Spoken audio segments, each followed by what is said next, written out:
Going to university is one of the biggest decisions that you can make in your lifetime.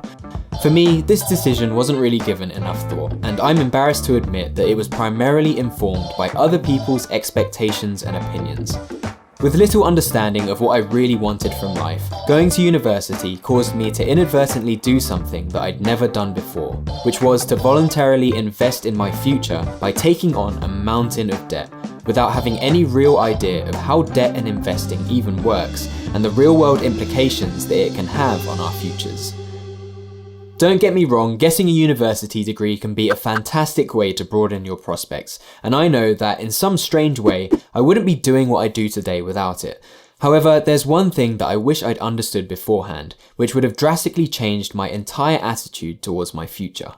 A lot of people know about a study which has come to be known as the Stanford Marshmallow experiment. In this study, children between the ages of 3 and 5 were offered a marshmallow.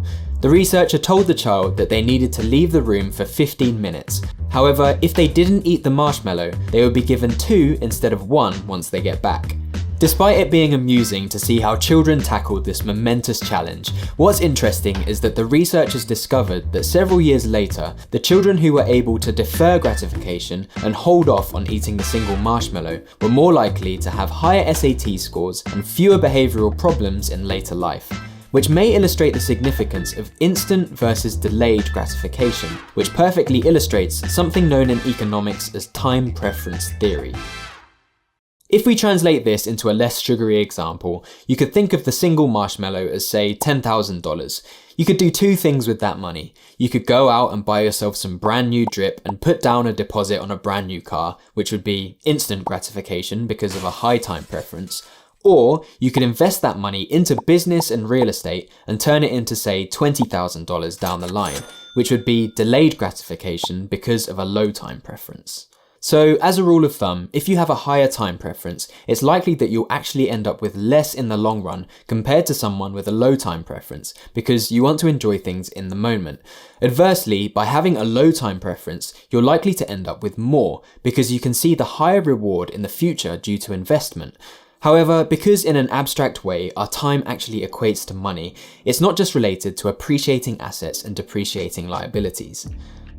Before you attend university or college, you essentially choose to invest a considerable amount of borrowed marshmallows into something that you hope will give you a decent return. But in doing so, you also have to invest your time, either by choosing to put your head down and study with the goal of earning that second marshmallow, or by enjoying the fun of the university experience, essentially enjoying the marshmallow in the moment.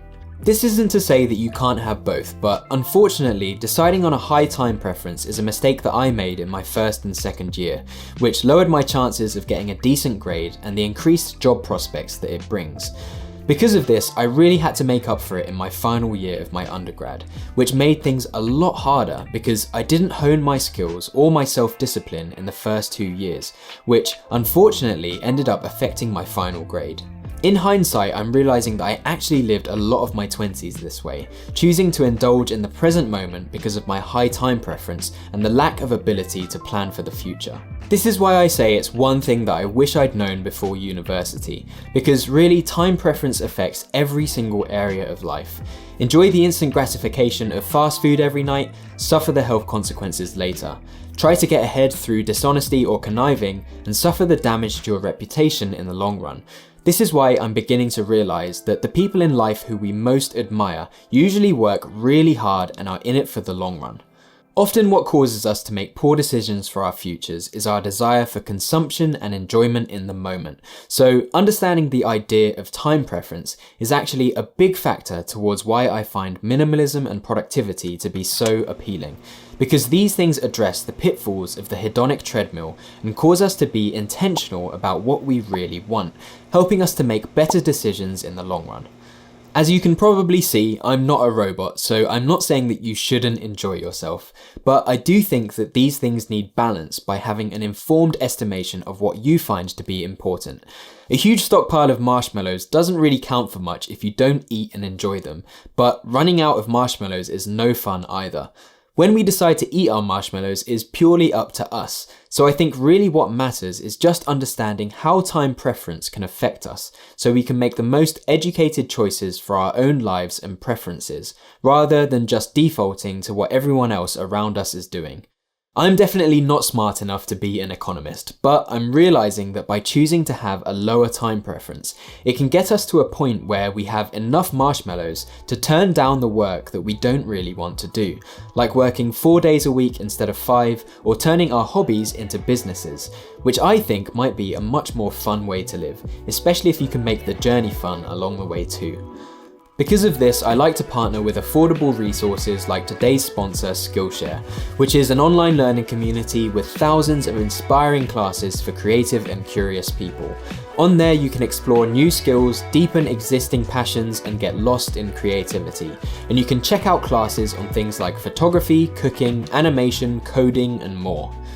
A class I like to recommend to people interested in photography is this one by Justin Bridges on the fundamentals of DSLR photography. A class that my wife Nisha really found helpful since she's been experimenting with my old camera. Skillshare is curated specifically for learning, meaning that there are no ads and they're always launching new premium classes, so you can stay focused and follow wherever your creativity takes you. Plus, it's less than $10 a month with an annual subscription, and the first 1,000 of my subscribers to click the link in the description will get a free trial of premium membership so you can explore your creativity. I realise that there's been a ton of hype around investing in the stock market recently, and although not all of us may have the funds or incentive to do this, one of the best things that we can all do is invest in ourselves, whether that's through resources like Skillshare or by reading more books or by even watching educational content on YouTube. Because one thing that we all have in equal measure is time.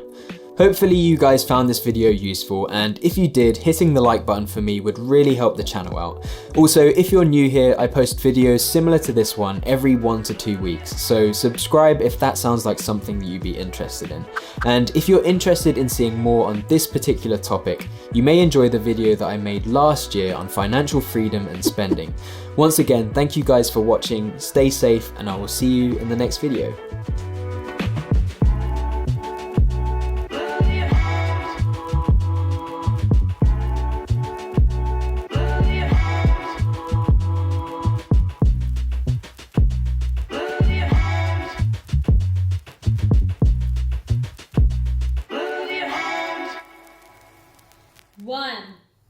Bunny. 2. Bunny. 3. Bunny. 4. Bunny. 5. 7.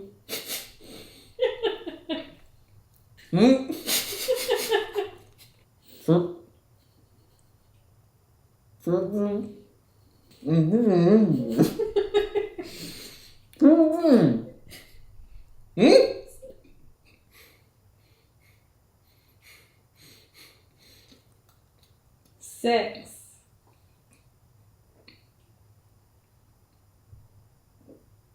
7.